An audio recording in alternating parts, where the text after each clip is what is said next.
All right, we're rolling here on the Meat Mafia podcast. We're joined today by Joe Consorti, a well-known Bitcoiner.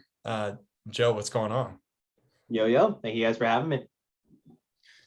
Thanks for coming on, man. We were just saying, just another amazing connection made on Twitter. Here we are one day in Seed Oil Disrespectors Twitter space, and now we've got you coming on the podcast. So it's a cool transition. Most definitely. Happy to be here. I love what you guys do. Linked up with Seed Oil Disrespector last October.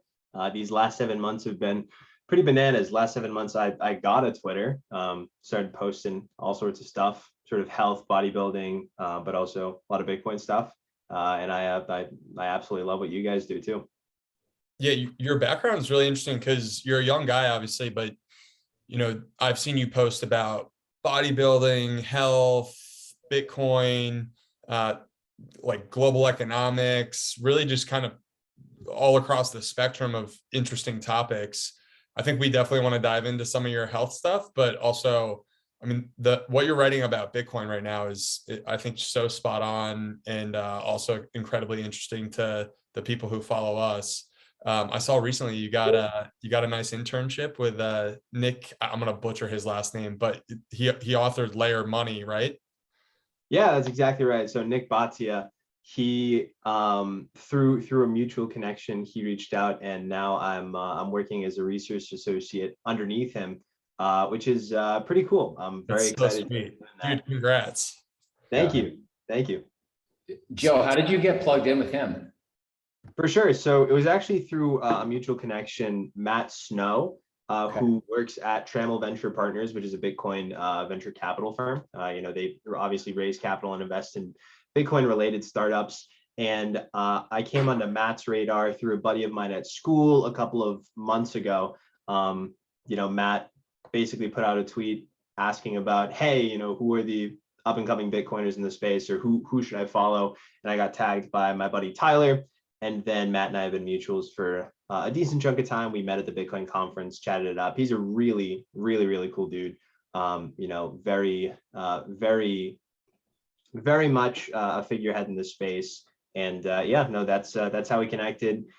The reason I think I was able to get this position was because I've been posting sort of charts here and there, and analysis here and there, but none of it was ever organized or curated in a way that anybody could consume without having to scroll through my entire profile. And so I figured, why not at the end of every week, Friday morning, just synthesize all of the relevant topics for the week and then boil them down into a 280 character tweet, and then have a thread, and then also have an opening slide that's summary and also has a nice graphic to it. And so 2 weeks doing that, this sort of fell right into my lap, and I couldn't be more happy. Well, dude, I feel like a lot of it is like the work had already been done and you were just kind of putting it all together at that point, right? Like you had been researching all this stuff previously, really engaged with just educating yourself on all these different topics. It's from what I've pieced together online, you're a finance major, right?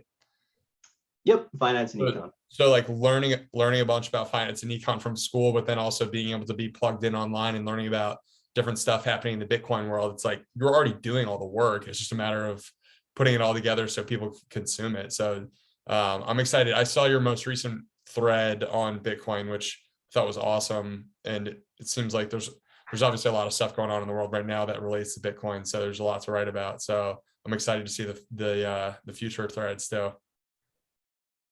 I think it also just speaks to we talk about this all the time, Clemenza, but just the power of social media if used the right way. Like Joe, I would say that, we've built dozens of really close relationships, and honestly, 90% of our podcast guests have literally just come from being proactive, reaching out to people, putting content out there on the internet.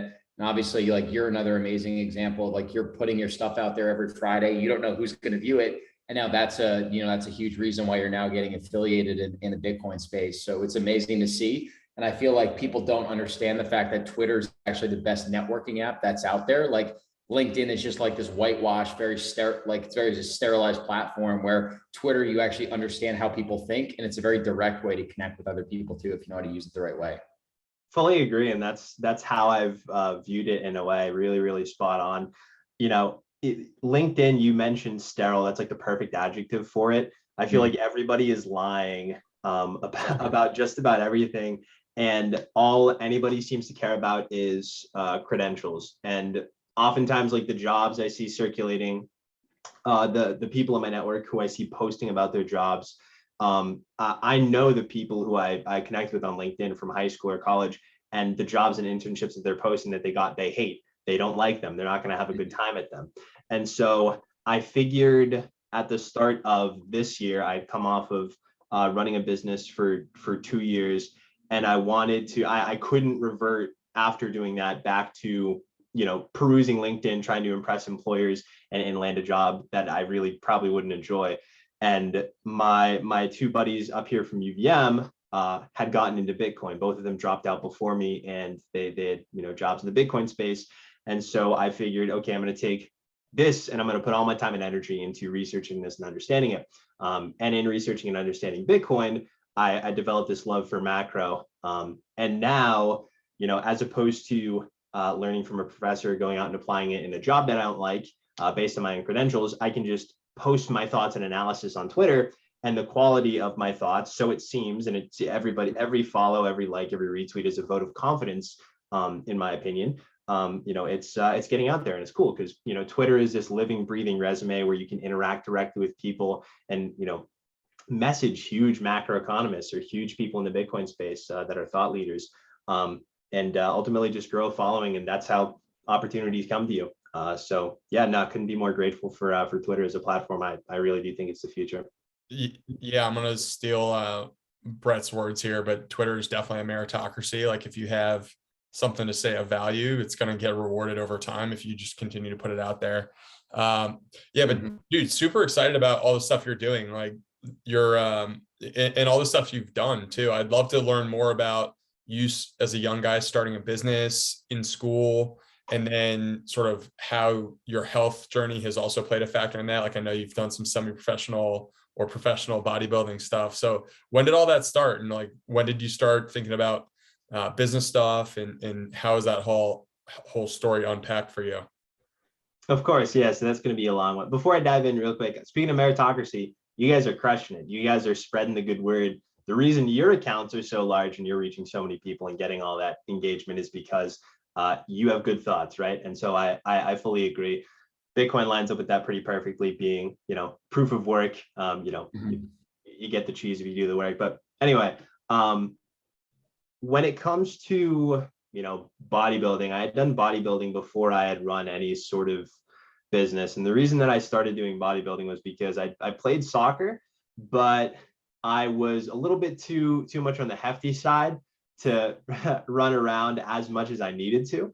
I was playing striker because I loved scoring goals. That was one of my favorite things to do, and I was good at it too. I had a strong right leg, strong left leg, but I was a little bit hefty, and so I couldn't necessarily make it up and down the field for through balls and things like that. And so I needed to figure out something that would help me drop some of that extra weight. And by extra weight, we're talking, probably 20, 25 pounds. I was up there. Essentially that's sort of where really taking bodybuilding a little bit more seriously came into the fore, and trying to do sort of like a competition. I'd gotten to lifting in like 7th or 8th grade when I was 11 or 12, and the reason was because obviously kids in the greater Boston area, not the most polite to one another, right? And so from getting bullied pretty profusely, I figured kind of childishly in a way that if I could be stronger than these bullies, then that would make me morally superior. That was my thinking at the time. Being stronger than the bullies, that was the goal. And then with soccer, it evolved into this actual necessity of needing to be fitter, right? Needing to have less fat on my body, needing to be stronger. And that's when I started taking it seriously. And roughly a year and a half after I had really started taking it seriously in junior year of high school. So 4 years ago at this point, I did an amateur competition, which is now my header on Twitter, because it's the only good photo that was from that competition. I was roughly 170, 171 on stage, and I'm 202 now. And since that photo, I've probably packed on a good 5-10 pounds more of muscle. I did that show really early. The reason the pose that I have on my banner is me doing a vacuum / ab thing, is because the other two guys were two twin 24-year-old firefighters, and I was 17 at the time this was taken. And so I got blown out of the water. They had phenomenal muscle bodies, both of them shredded to the gills, easily like a % or 2 lower body fat than me. And so I thank the heavens that I got this photo taken of me to show that, I was on par per se with them. But that was sort of where my entire, bodybuilding ethos began. And then, 3-4 years later, I'm still, going to the gym every day in some capacity, and I absolutely love it. Joe, did you just do one show, or did you do multiple shows? Yeah, so I just did one show. Reason being, I had been saving up all of my money, which in dollars, not the greatest idea at the time, but my birthday was rolling around at the time the show happened. And so my dad actually bought me the enrollment fee for my birthday. So I just did one show that year. Nice. Yeah, I was curious because it's like, you think about the concept of things that typically give people fear, right? They say public speaking, people are more afraid of that than dying, right? Getting up there and giving a speech. And then you take that another step further, and it's like literally being on stage in your underwear, being judged on the quality of your physique and your aesthetics.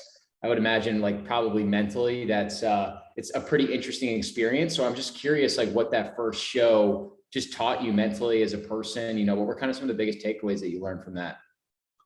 For sure. I think one of the things that I took away from that, and one of the things that I took into my business, is being incredibly assumptive.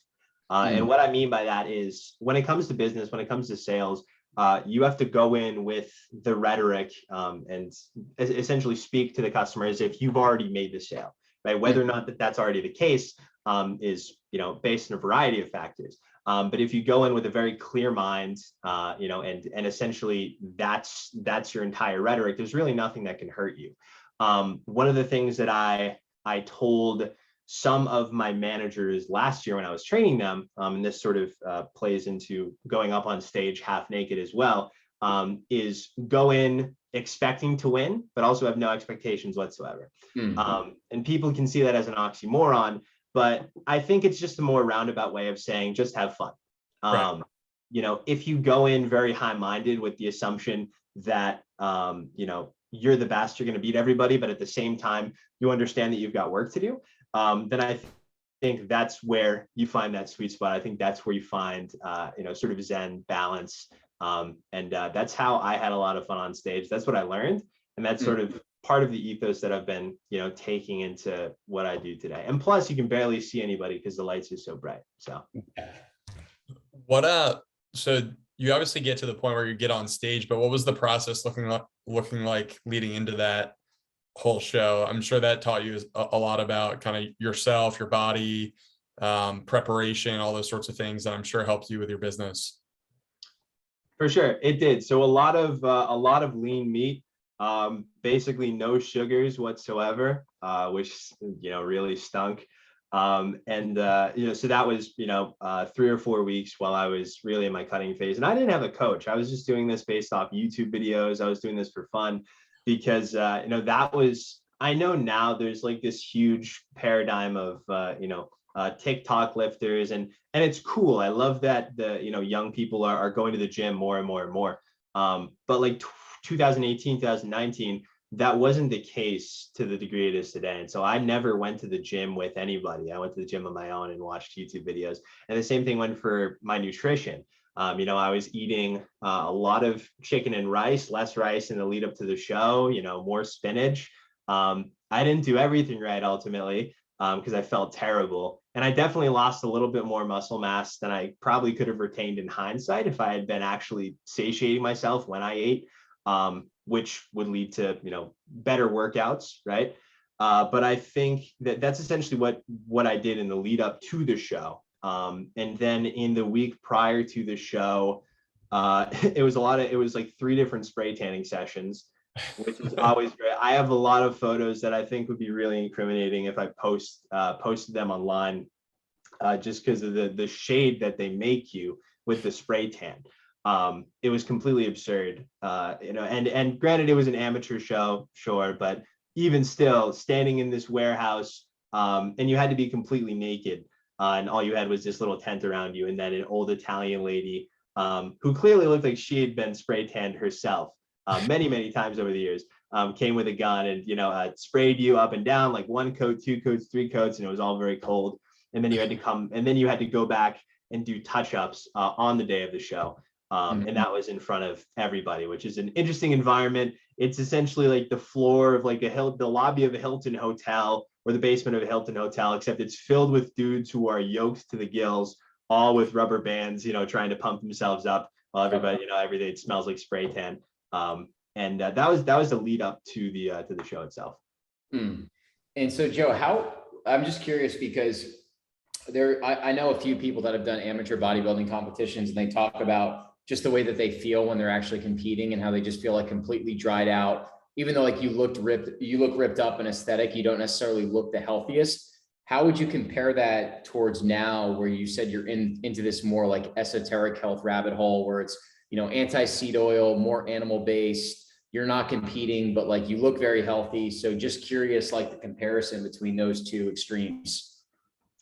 During competitions, you definitely suck yourself dry, like to a very large degree. I mentioned that the foods that I was eating didn't keep me satiated at all. I know a couple of people who are prepping right now, and they're eating foods that I was eating. They're eating this, chicken and tilapia with nothing on it, and they're eating spinach, and they're doing that for 3-4 weeks, and then they dread it and they hate the process. And because of that, you go up on stage, you're completely sucked out. These lights are beaming on you, and the smile is so difficult, right? You're feeling electric because the adrenaline, but you're not feeling as electric as you would be if you were eating foods that kept you satiated. So I think now the difference between what I was doing then and what I've done in the 2-3 years since, and especially in the last 6 months, is the foods that I'm eating, right? A lot of this fatty red meat, making sure to not eat pointless carbs, get some good fructose in me. In Vermont, that's not a difficult thing. A lot of great maple syrup up here, raw honey, fruit. Those are now the cornerstones of my diet. And granted, I have a little bit of, chub on my fronts, but you can see my abs very clearly. And I have definitely, after abstaining from seed oils and abstaining from these empty carbs that would otherwise be deposited as fat, I definitely have less of a ring of fat around my waist, considerably, now that I've dropped seed oils than I would have in the off season, between shows. And I think that definitely says a lot about the way things are done traditionally. There's this huge misconception that eating fat equals fat. I think people think that if they eat a lot of fatty red meat, they're going to get fat. When in reality, if done correctly, right, that's just not the case, right? You're eating fatty red meat, you're satiated, you're less inclined to binge eat food. Whereas if you're eating this chicken and spinach and tilapia and this, this stuff that your body is telling you, hey, I need more, because, they have those macronutrients, but none of those micronutrients. And so, eating fatty or red meat, your body just responds better. And that's the way that I feel right now. I feel like I could perform at a much higher level.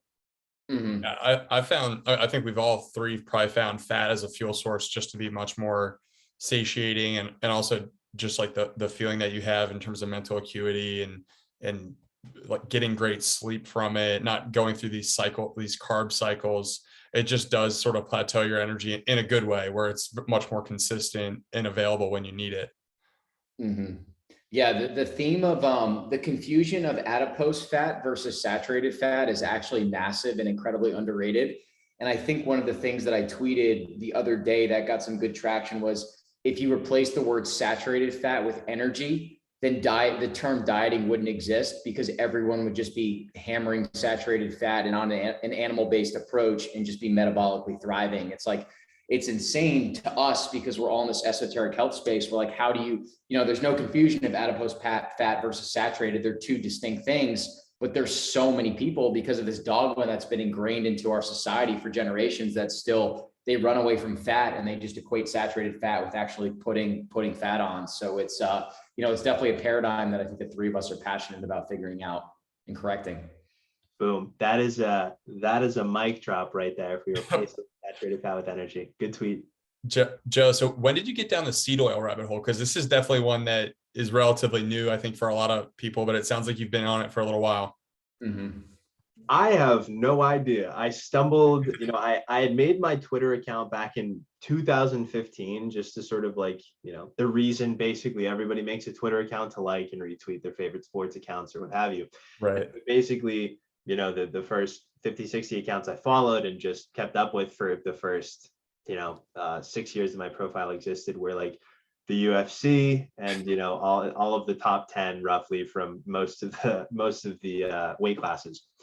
Both genders. And so then when I came on Twitter, October of last year, that's when I started like following all these Bitcoin accounts. And I think it was probably Nik Carter in the Bitcoin space, because he is definitely one of the first people who started tweeting very adamantly about, you know, seed oil, at least anti-seed oil. I know for a while he had, you know, seed oil disrespecter in his Twitter bio. And then the seed oil disrespecter account came around and started blowing up. And I followed it because a lot of these Bitcoin Twitter accounts were following it and, you know, doing it or whatever. And being, you know, a bored college student who's reading all these books, who's been going to the gym, and, you know, I love to experiment. Ultimately, you know, going into the gym, trying new stuff, eating new stuff, figuring out, you know, just experimenting with your body. It's like it's real maxing, if you will, you know, trying to maximize your life force, figure out what works and what doesn't, and then, you know, making the best version of yourself. And so I figured seed oils, you know, I'll give it a shot. And then I think it was definitely the visuals that got me into it at first, taking a look at, you know, canola getting created and churned. Meanwhile, the person who was narrating it acted like it was this, you know, acted like nothing was wrong, and they were narrating with a perfectly normal voice. Meanwhile, you were seeing this industrial waste pour out of this huge pipe, and they were talking about how, oh, you can make so many different products with it. That's what initially grossed me out. Not necessarily the science behind it, but just that visual. You know, my ape brain sort of kicked into high gear and said, that's not good, that's bad.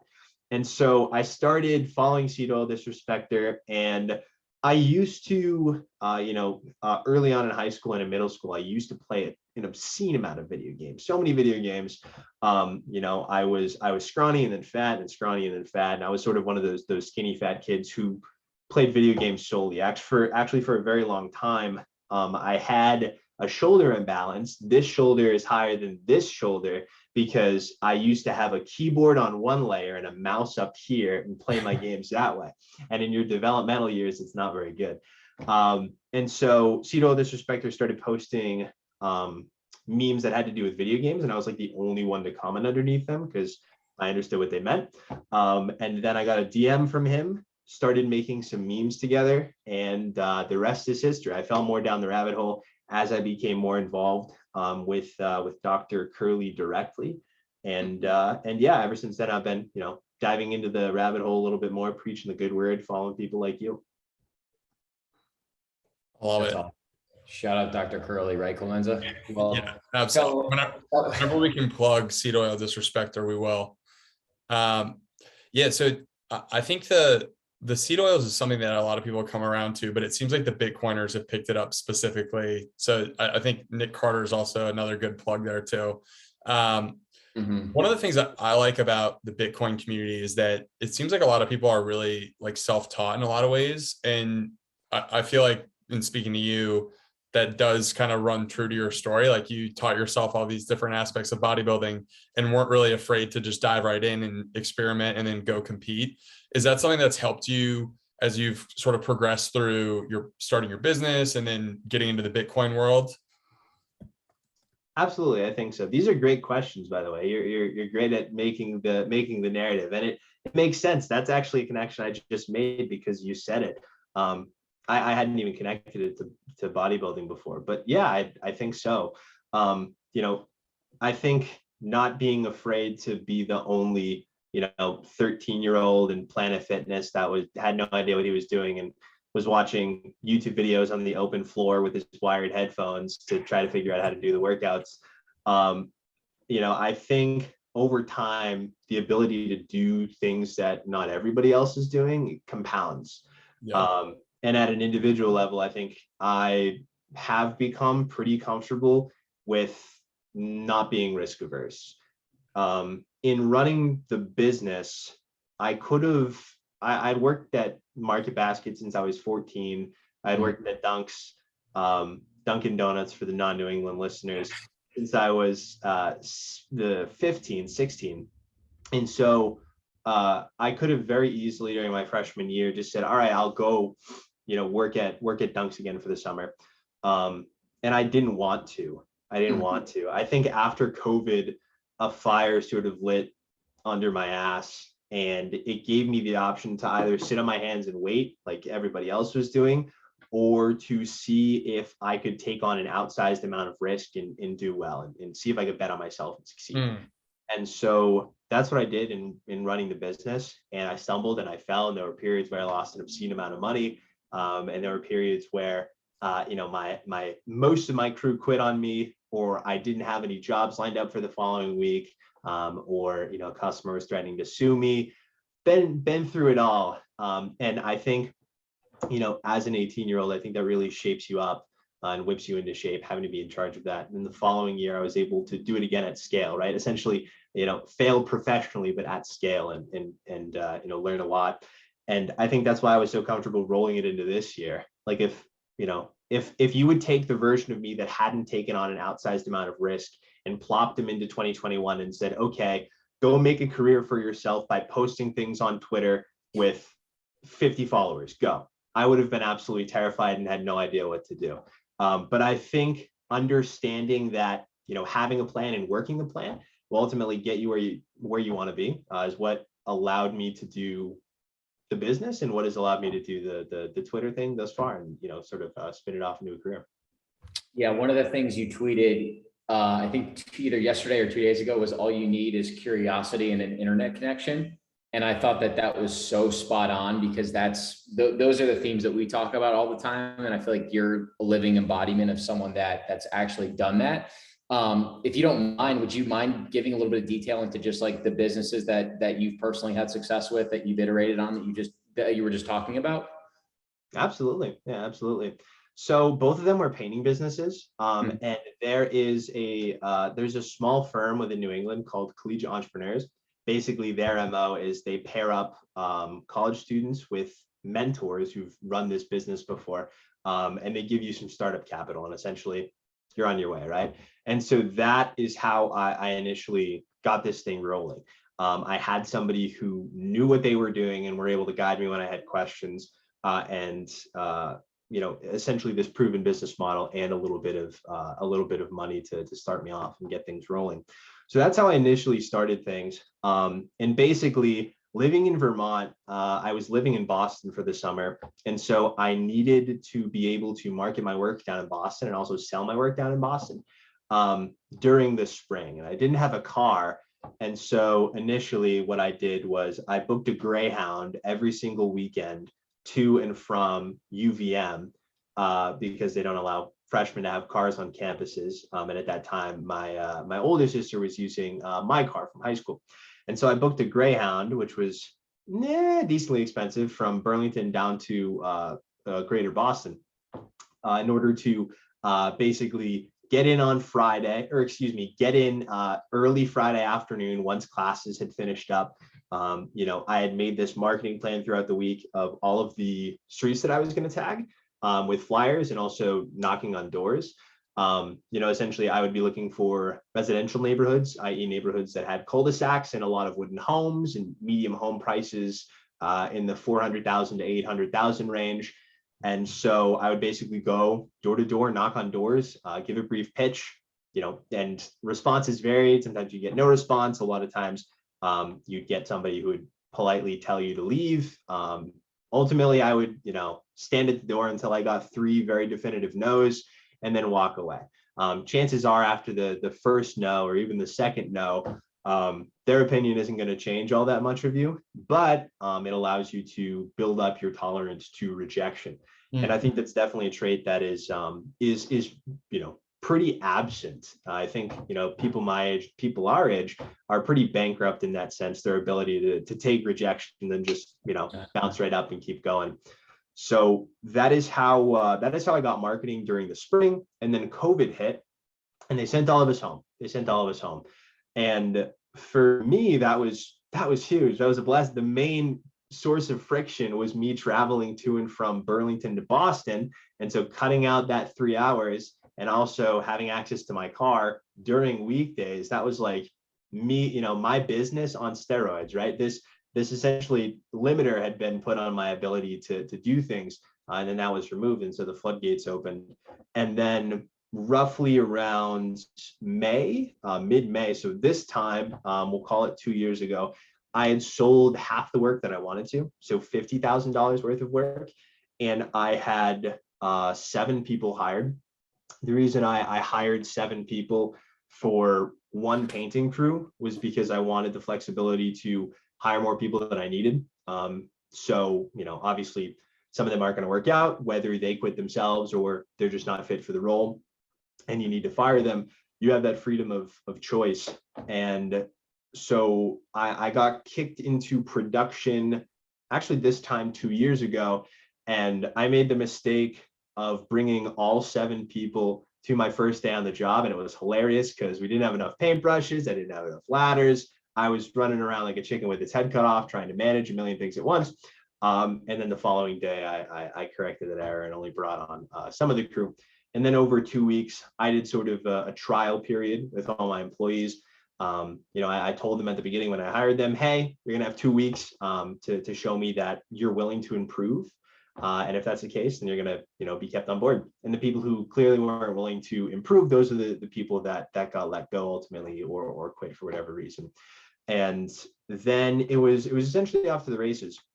Over those first 2 weeks of training, we had produced like 15% of my terminal amount of work that I wanted to do, so $100,000 in revenue. And then I was essentially simultaneously selling and managing a job site. About 2 weeks into that, I figured my workflow was relatively unsustainable. I was getting up at 4 or 5 to go drive around some streets and market. And then I was managing a job site on and off and selling work throughout the day. And so I hired a production manager who would be responsible for the job site in its entirety. And that production manager changed hands a couple of times over the course of the summer. But needless to say, I wasn't in charge of the job site after a couple of weeks. And things all things considered, it went smoothly for the rest of the summer. I was able to sell my work in pretty short order. By early July, I sold all 6 figures in revenue. The reason I wanted to sell $100,000 is because I think it's a slick sentence to say. I think, I ran a 6-figure business, it's an order of magnitude lower than 7 figures. That's about as high as I'm going to get in one summer. And so I set that as my bar.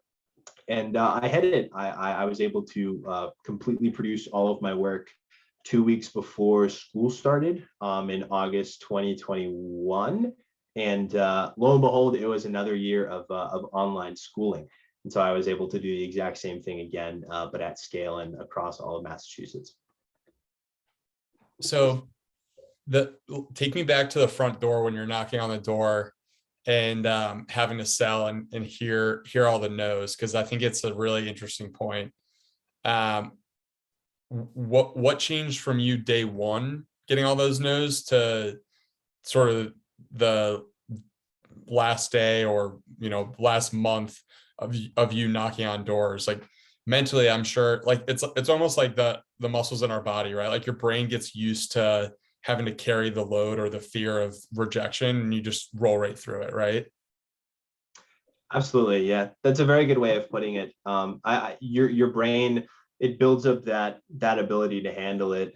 I think ultimately it comes down to understanding that it's not personal at all. I think going up to a door and giving somebody a pitch that you start off that you're a college student, because I want to be as endearing as possible. I say my goals, my long-term goals, what I want to do for the summer, essentially the services that I offer. And most people are polite enough to wait through the entire pitch, before sort of giving their response. And some people are wishy-washy, and they're non-confrontational. And they'll give you a phone number, and you'll set a callback time, because obviously you want to be definitive with that, and then they'll just never answer their phone. The people that end up saying no, ultimately I think they just feed your ability to get hit and keep on moving going forward. I've handled, in this year as well, I've really handled a decent amount of rejection in terms of potential things going on in the Bitcoin space, and like understanding that it's not personal, and just stepping right up and dusting my shoulders off and moving forward is like the most important thing. I think a lot of people end up taking rejection or any negative responses to themselves way too personally. The other way I handled that was through casting a wider net for marketing. So that was just one of the ways that I marketed, cold calling, right? Knocking on doors and basically, pitching from, having a cold interaction or relationship with this person. And then I pivoted once COVID hit, because in Massachusetts, right, people really didn't want me knocking on their doors. And no harm to them, 2 weeks into this thing, we had no idea about it. And then after that, became kind of a joke, but that's a conversation for another day. Following that, I ended up taping flyers to mailboxes, which is actually pretty illegal, I believe, if any United States postal worker is watching this video, but it's definitely less illegal than putting unmarked mail in mailboxes. And so it was a little bit of a roundabout way to get fewer calls from the post office. And that's what I did. So, you can increase your ability to handle rejection by going out and seeking rejection head on, to sort of, get punched in the face enough times that you just end up continuing to move without it phasing you. Or you can dip into alternative methods as well that don't involve interaction. The only people that get back to you are the people who are actually interested in projects. And that's what flyer dropping allowed me to do. And so for the majority of the summer, that's what I ended up doing. You can get way more houses if you targeted your neighborhoods correctly. You could get way more, way higher lead generation. The only people that would contact you were people who were interested in work, so you didn't waste as much time. And yeah, that's essentially how I handled with at the door rejection. Got it. So you were still sharpening the axe. You were still forcing yourself to just work on your sales strategy, building those in-person relationships, converting the no's to yeses. And then at the same time, you started casting a wider net, attaching the flyers to the mailboxes. That way, if someone is calling you, you could pretty much assume that they have some level of interest, right? And it's just much more scalable. That's exactly right. Yeah, it is. I love that you said the word scalable. It is. Ultimately, you need to understand like what your time is best spent doing. Your ability to sort of optimize your time is going to be the hallmark of whether your business succeeds or not. Or you can definitely mentally outlast a lot of that inability to manage time, but eventually it will catch up to you. And the other way I was able to really bolster my negotiation ability to converse with people in tense environments was actually after doing the estimate and writing up all the numbers, which of course incredibly expensive paint job. Right, mid 4 figures, high 4 figures, 5 figures. That was the majority of the jobs that I was selling. And so sitting down at a table with somebody you'd only interacted with once, and then running through a pitch, to sell them this very, very expensive paint job, when a month, 2 months, 3 months prior, I had no idea anything about painting. It takes definitely a certain level of suspending your own disbelief, right? You got to completely leave the imposter syndrome at the door, because ultimately, you know more than you think you do. And I think a lot of us let imposter syndrome, take over. And, that is essentially the thing that I've allowed to be the driving force behind everything that I'm doing now. If I waited to publish my macro thoughts until I had finished every important Austrian economics book or macroeconomic book under the sun, I would be 27 by the time I had done that. I think the much better way to learn is to put yourself in the open, right? Be the man in the arena, and then allow people who have constructive criticism, right? People who are smarter than you, or people who just, recognize holes, to tell you that, right? And so you can learn actively as opposed to learning passively. Being in those incredibly tense sales environments really allowed me to learn actively in terms of being a conversationalist. Well, it's an amazing outlook to have too. In a lot of ways, it's sort of this athlete's mindset. Like professional athletes are being developed in front of us in game. And a lot of people like just think that, like just because you're not on a sports field, or just because the reference is different, right? Like you're starting a business, you don't know all that much about painting, but that shouldn't inhibit you from going out there and learning it and like doing it on the fly a little bit. Like you have to start somewhere and then grow into the professional. And I think like a lot of times people, as you said, just let that fear of, oh my God, this isn't like, I don't know how to do all this, get in the way of them just getting the first steps done. So I think it's super impressive that you, one, have built a successful business as a 21-year-old, 22-year-old, and then also are now funneling it into all the other stuff you're doing. Like it just shows how much progress you can make in a short period of time if you suspend disbelief and just go for it. I think your story definitely sort of is a great example of that. And now I'm curious about what you're doing with Bitcoin, because you clearly have funneled your interest into something that is going to be a topic of conversation here for the next few years and decades going forward, hopefully. And I'm curious, what you're working on now and how you're thinking about things. Absolutely. So when I first came on Bitcoin Twitter, I didn't exactly know what I wanted to do. I had been reading, obviously studying economics in college. The majority of it is like abject propaganda. The Keynesian school of thought is a school of thought that posits, okay, you can, alleviate short-term demand crunches or short-term, economic slowdown by stimulating short-term demand. But that introduces a slew of other problems. You have this huge amount of moral hazard introduced, because if people know that they're going to get bailed out with this paper money that people are forced to accept, then they'll take on unprofitable ventures, whatever. They know that they're going to get bailed out anyways. And it's this very silly school of thought that, controlling the price of money, controlling the supply, and controlling the issuance of money is in any way conducive to economic productivity. We've been using this measure of GDP in order to measure economic productivity, which is a totally broken calculator that has absolutely nothing to do with the health of a society. And so that's like a lot of what I was learning up until last week in school.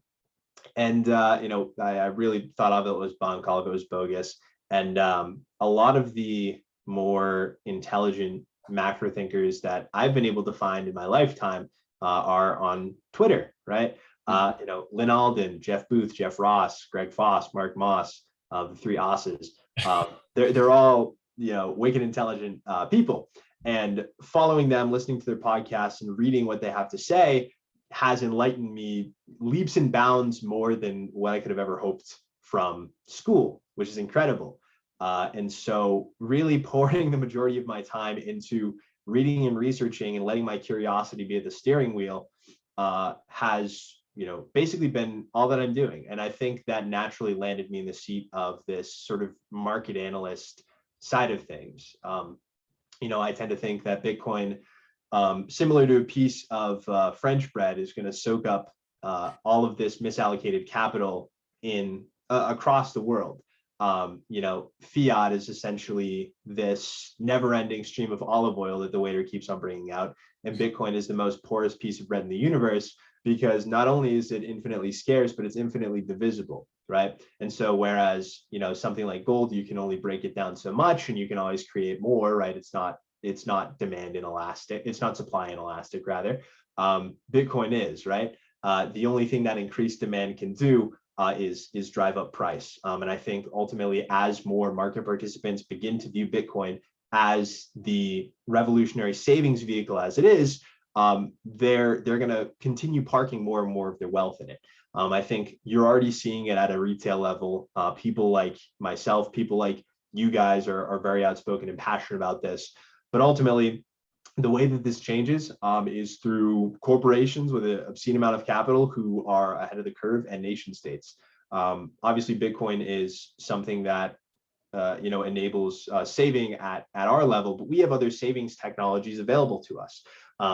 Because of runaway inflation and dollars being printed out of nowhere, we've been forced over the last century to turn non-money instruments into financial instruments, right? Mm-hmm. Things like real estate, which previously wouldn't have had this huge monetary premium attached with it, is now something that people will buy a second or a third home just in order to watch that appreciate, and they'll use it as a financial asset.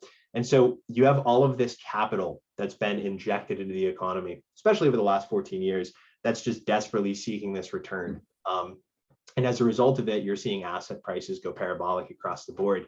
High yield bonds for a while before their most recent sell-off, as well as the S&P 500 last year. I think it was something like 200 some odd consecutive days of an all-time high at one point, which was totally obscene and beyond any sort of sound economic fundamentals. And it's just capital seeking return, right?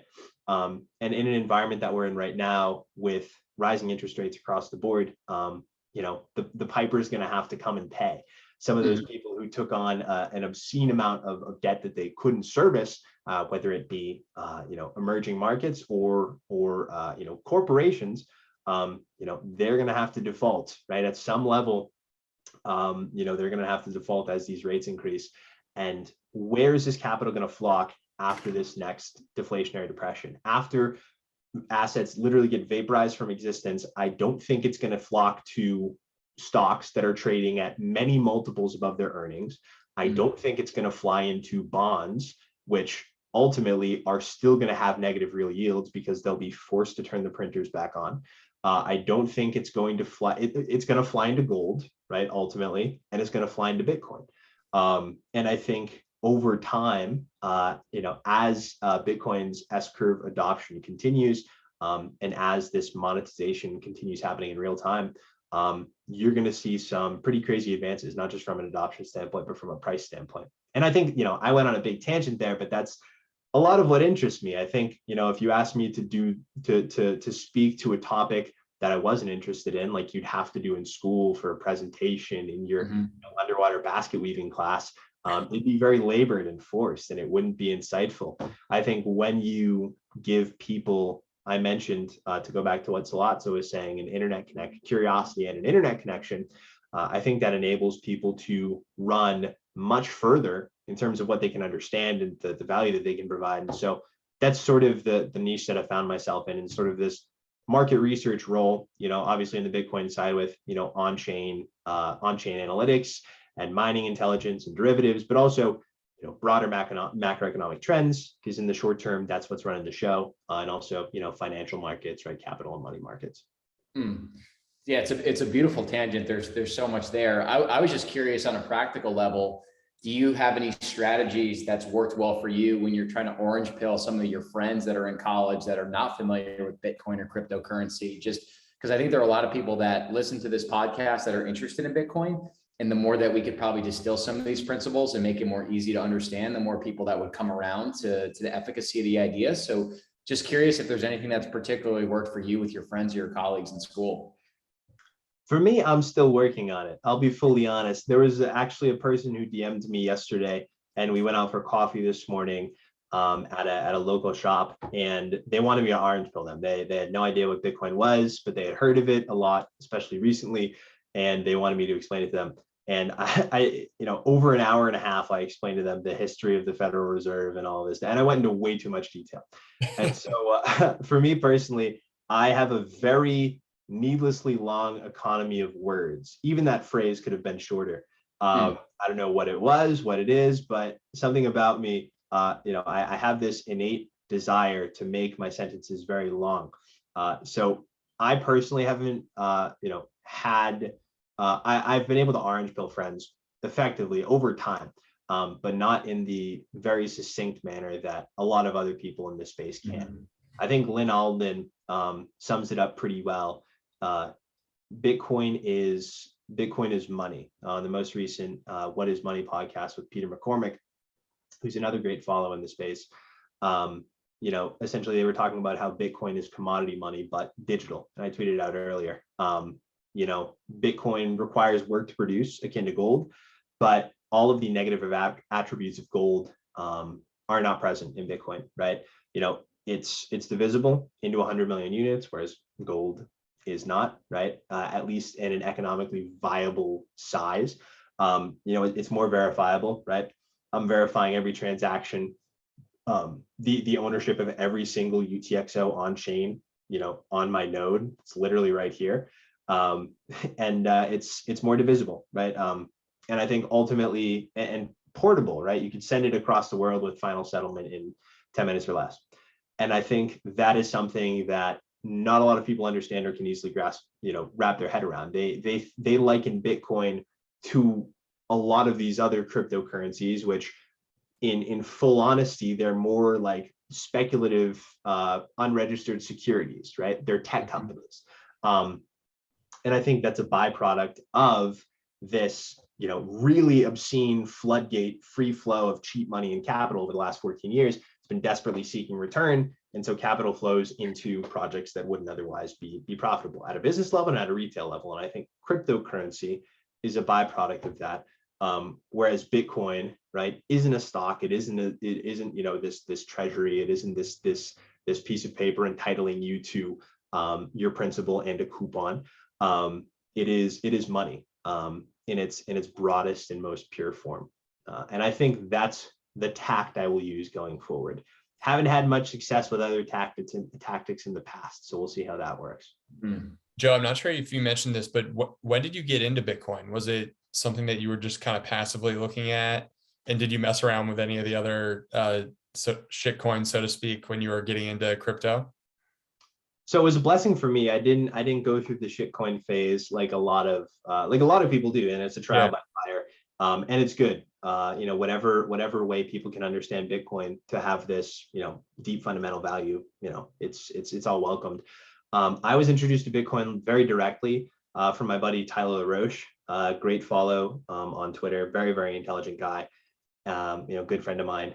And he sent me 2 articles in I believe it was October of 2020, right around the election cycle. I was becoming very disenchanted with the 2-party system. I was posting a lot about it on Instagram, and I think Tyler worded it something like, "Hey, I see you're posting a lot about this. This might be a better use of your energy than posting about your rage on Instagram." And he was right. He sent me 2 articles, one by Robert Breedlove, "The Masters and Slaves of Money," essentially an introduction into the broader issues surrounding modern monetary theory, and the people who create and control the price and access to money, and The Bullish Case for Bitcoin by Vijay Boyapati, which everybody has read. It's the Bitcoin required reading other than the Bitcoin Standard, and that sent me down the rabbit hole. It came after I had run that business over the summer for the first time. And so I had a lot of capital to deploy. And after reading this, it opened my eyes pretty immediately. And so I was into Bitcoin for about a year before I ever started, talking on Twitter about it. Go ahead, Clemenza.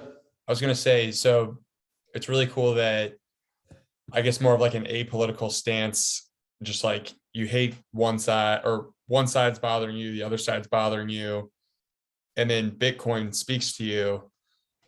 I think these next few election cycles are going to be really interesting because it's going to force some politicians to come out of the woodworks and support this tool that could create sort of its own third party in a lot of ways, where people vote along the lines of whether or not you are supportive of this future technology, this new standard, this new monetary standard or not.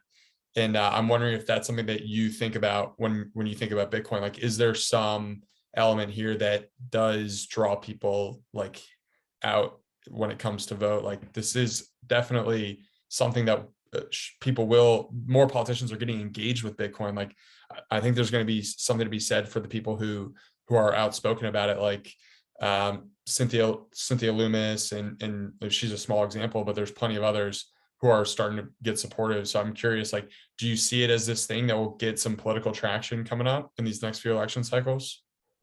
I think so, and I think by necessity. Yeah. With Bitcoin, it draws people from both sides who get increasingly fed up with central banking and increasingly fed up with the deleterious impacts that it has economy-wide. Inflation more than anybody, it hurts those of us who don't have financial assets, and more than 50% of Americans don't, and that gap is widening. So when you're essentially either through QE with the Fed buying treasuries from the government, thus infusing the government with all this liquidity, and the banks too, purchasing financial assets from banks to infuse them directly with liquidity, or locking interest rates at zero, it ultimately benefits those of us who have financial assets, and increasingly so. The reason the S&P 500 has gone parabolic and the price of Bitcoin has gone parabolic is because where is this new minted money going? Instead of going towards productivity gains for businesses, it's going into financial assets.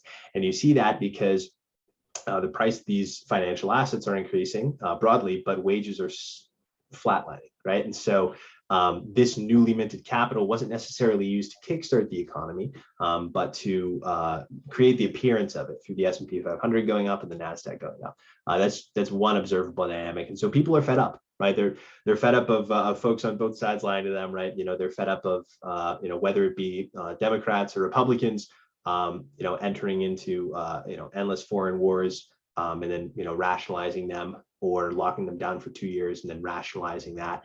As a method of essentially, creating new money, and making it more difficult for the layman for the average American to live a prosperous life. I think both sides are getting increasingly fed up about that. And I think as they understand that Bitcoin is this check on central banking, politicians will naturally be forced to make it part of their platform, or at least be receptive to it. And that's only going to increase. Beautifully said. Joe, just to close it out, I'm just curious, because I think you're going to have some really good answers here for the audience. Are there any materials that you recommend that, one, change the way that you thought about currency and Bitcoin, and then two, just this esoteric health space? Because you seem to be very well researched, whether it's like a podcast, a book, article, anything that immediately comes to mind. Absolutely. So I'd say Deep Nutrition, first and foremost. Dr. Kate Shanahan was the book that really threw me down the rabbit hole of esoteric health. And I know the phrase rabbit hole is used quite a lot, but this is definitely a worthwhile rabbit hole to fall down. I had this ring of adipose tissue around my waist that I seemingly couldn't get off, and I just convinced myself that it was genetic. I'm just genetically more estrogenic than the next guy. That's why I retained this fat around my waist. But in actuality, it was because of the foods I was eating. And lo and behold, that also had a pretty positive impact on my energy levels and my mood, very consistently, right? Not carb cycling, a very sustainable way to eat and live. And so Deep Nutrition is definitely one that I'd recommend. And then for the way that people can think about currency would definitely be The Price of Tomorrow by Jeff Booth. I was just looking over at it there on my shelf. I've read it twice now. I'd highly recommend it to everybody. It is essentially, it's the anti-modern monetary theory, whereas modern monetary theory posits that 2% inflation is absolutely necessary in order to, maintain positive levels of economic growth, which is nonsense. The Phillips curve, this concept that the rate of inflation and the rate of unemployment are inversely correlated, is totally bogus. And I think that is definitely a great jumping off point, and a really simple jumping off point for people to understand, what a bright and prosperous future marked by deflation instead of inflation will look like. So those are the two books I'd recommend. Yeah, I need to read Deep Nutrition, but I've read The Price of Tomorrow, and that was one that for me brought a lot of the different, like I had read the Bitcoin Standard before, but The Price of Tomorrow really kind of makes it brings a lot of the macro views to life. And he doesn't even mention Bitcoin until, or I don't even know if he mentions Bitcoin until like the very end. he just lays out this amazing future of like the deflationary aspects of like getting on a real hard money system. So I would echo that as a great book for people to read. Mm-hmm. That's awesome. Yeah, I think the reason why I asked that is, we were talking about orange pilling your friends, and it's so easy to go down these rabbit holes, but just being able, like, especially in the world that we live in, just arming yourself with really good documentaries and easily digestible forms of content, just to be able to shoot that over to someone is huge. So, and obviously you're an incredibly well-researched, thoughtful guy. So I think that our readers, I think our listeners are going to get a lot of value out of this episode. We both personally have, it's pretty amazing what and what you've accomplished at 21, and like, we're younger guys too, 27, 28, and it's honestly scary to think about what you're going to be able to do when you're our age. So we're just excited to kind of go on the journey together. Joe, what's the best way for our audience to connect with you if they want to learn a little bit more about what you've got going on and just dig into your work? I frequent Twitter very, very often. You can find me at Joe Consorti, first name, last name. I was able to snag a very good at on Twitter. Not a lot of people have. So when the bots, start getting created for the account, that's when you've truly made it. There'll only be one reel at Joe Consorti, and also the Bitcoin layer, which is the Substack launched by Nik Bhatia. September of last year, 8 months old. You speak of easily digestible content. That is where we're going to be creating a lot more very, very easy macro and Bitcoin videos, so that we can really, really boost education in the space. And you can find a link to that in my Twitter bio. Hell yeah. That's awesome, dude. I'm so pumped to see what the future holds for you, man. You're a super impressive young guy, and just keep putting out great work, man. It's awesome to see. Absolutely. I appreciate you guys. Thank you for all the kind words. It's been a fantastic chat. Love it. Thanks, Joe. Appreciate it.